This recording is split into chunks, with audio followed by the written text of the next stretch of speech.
Welcome to the RebelGrove.com post-game report on Extra Point Studios. I'm Stephen Willis. The Missouri Tigers, a 24-10 victory over Ole Miss. Ole Miss falls to 7-4. Mizzou now 10-1, facing an all-important match with the Texas A&M Aggies next week for the SEC Eastern Division title. They win, they'll get the right to play Alabama or Auburn. This game, though, was a story of inconsistencies. 3 trips into the red zone for Ole Miss, 3 points. Bo Wallace had a little bit of success, but you do have to be a little bit more successful in that situation. He had a nice throw to Dante Moncrief and worked a little bit, but overall, it was kind of an off night. He was sick and had a high fever, but coming into this game, you needed him performing at a level similar to LSU as opposed to what we saw tonight, where he was 26 of 42 with an interception, 244 yards, no TDs. He did have that 41-yard pass to Dante Moncrief. The big news of the night was Missouri's rushing offense. Henry Josie, 15 carries, 95 yards, had 2 touchdowns. Marcus Murphy had another touchdown. He had 67 yards. James Franklin, only 142 yards through the air. He did throw a pick on 12 and 19, but in truth, Missouri didn't have to throw the football. They were able to run it, control both lines of scrimmage, and kind of enforce their will on Ole Miss. Now we'll go field side to Neil and Chase for their reaction on the action. Neil McCready here with Chase Parham. It's the RebelGrove.com instant analysis. Number 8, Missouri beats the 24th ranked Ole Miss Rebels 24-10 here in Vaught Hemingway Stadium. We'll talk about Missouri, then we'll turn the page, and we'll be quick because it's freezing out here. We'll start with Missouri. I just thought, quite simply, they were the better team. Yeah, I mean, 2 big things. You look at Ole Miss gets into the red zone 3 times. They get 3 points, including once when they had first and goal really inside the 1 and did not get any points out of it. Had a kick block that Andrew Ritter just didn't get off the ground very much. Can't miss those opportunities against Missouri. And then Bo Wallace flu-like symptoms. A lot of Barry Bernetti tonight. Bo didn't play particularly sharp at times. He was okay, but just a lot of odds stacked up against you. Against a Missouri team that really impressed me. They were better than I thought they were. They were extremely balanced. They ran the football well.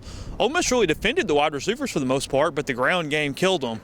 And, you know, now Mizzou can go beat Texas A&M and win the SEC East. You got to wonder how many times Missouri's going to look back on that 4th and 17 or whatever it was against South Carolina and think we were that close to playing for a national championship. Well, yeah, because they're going to get Alabama, you know, and then that would be a play-in game, or Auburn, I guess. But either way. Alabama. Yeah, Alabama. So, yeah, no, I mean, Mizzou, they're a really good team. James Franklin came back, did not see much rust with him at all. Matty Mock played basically 1 series just to give him a look, but Franklin was the guy, and he was able to really run the football. You know, Robert Comdici had a nice day as far as pressuring the passer, but couldn't really make the tackle, but he's getting more comfortable, and it appears Ole Miss got out pretty healthy. They got to move on in 5 days now from Mississippi State. You know, we talk a lot about recruiting on this side, obviously. There's a lot of interest in it. I thought tonight was an example of where the program still has a ways to go. It has to get better in the interior of the offensive line, guard to guard. It's got to get better at the safety position. There's simply not athletic enough there. I thought they played okay at corner. Their safeties, I didn't think, had a particularly great game. You still see a defensive line that's got to continue to improve. It's a team that has to tackle better. Still a ways to go, in my opinion, to get to the elite of the SEC. Well, you know, and they've recruited us, you know, better than Missouri in some ways. I don't think it was necessarily as far as athletes in every way as much as identity. Mizzou, Gary Pinkel's been there for a long time. They know exactly what they are. They recruit to what they are. That's what Hugh Freeze is doing too, but it's still early in that process relative to everybody else. So thought that was the big thing that sticks out there. But, you know, for Ole Miss, 7 wins right now. They have a good shot at an 8th. Looks like Damian Williams is going to be the quarterback for Mississippi State. Tyler Russell takes a vicious hit on his last play of the game today against Arkansas. Dak Prescott's out. So Ole Miss is a good opportunity. The big thing is to get the young guys to understand the game and then turn it quickly. Yeah, Hugh Freeze talked quickly, immediately tonight about how normally on Sunday they have almost a ceremony to bury the game. He said, we're doing it tonight. They have to turn the page. Ole Miss the better team against Mississippi State. I agree with you. It's just a matter of being focused, going in there and winning. And there's a big difference at this point between 7-5 and 8-4. 8-4, the Gator Bowl's a real possibility. At 7-5, I think Ole Miss could potentially fall all the way to Memphis. Yeah, no, 8-4 is a critical thing because you've got a logjam and you need to be in that logjam. Ole Miss is going to sell tickets. They're going to go to whatever bowl they're in droves and stimulate the economy. But you've got to be with that win-loss to make that happen. So, no, for tons of reasons, Thursday is very critical. They get Mississippi State in Starkville. It's a whole different animal in Starkville. The whole team plays, every time the home team plays well in the Egg Bowl. And if you get that one, it's it's a good chance to kind of separate yourself from Mississippi State.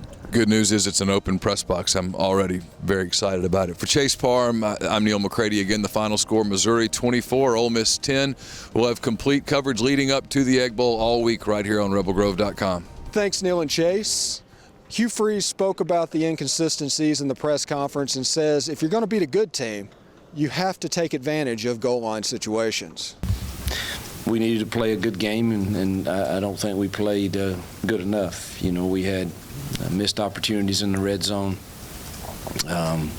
whether it be a bad call or a drop or a step out of bounds by that far or a first time down. We, have things scripted that we like, and we had an injury that we didn't get communicated well enough 2 plays before. It's going to be a quick turnaround for Ole Miss, and Hugh Freeze says you're really going to have to put it behind you before the Egg Bowl on Thanksgiving night. We've got to put it past us and move forward. Everything has to be expedited with the short week, and I told our kids tonight we don't have the luxury of tomorrow being the day that we put it in the trash. We've got to put it in the trash tonight and move forward. And that wraps it up here. 24-10, Missouri the victor over Ole Miss. Ole Miss at 7-4, Missouri at 10-1. Stay tuned to rebelgrove.com and extrapointstudios.com. Subscribe to the YouTube channel. It's been a lot of fun out here on this frigid night. It really is cold. You guys really have no idea how cold it is out here. But stick with Neil. They'll take care of you. But for Neil Chase and Jeffrey Wright, I'm Stephen Willis, and this has been the rebelgrove.com postgame report.